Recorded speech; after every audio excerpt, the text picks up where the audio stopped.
Hello everybody, welcome back. Today also we have got another video. In this video I'll show you how you can remove my WhatsApp from other devices.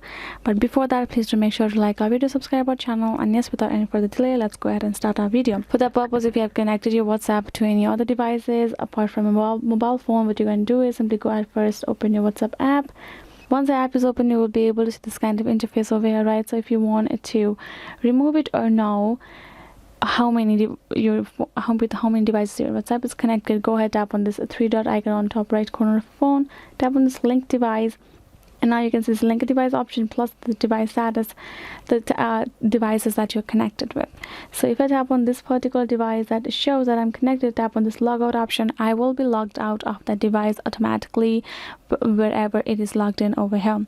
So this is the way, guys. If you do not want to, then you can tap on this close option. I currently don't want to get myself logged off this particular Chrome because I need to work there, so leave it over here. If you wanted to link a device, tap on this link a device, and you're gonna go ahead, use a pin, or you can use your fingerprint, and you can scan the particular scan, and then you're good to go. You will be able to link your device to any of the others.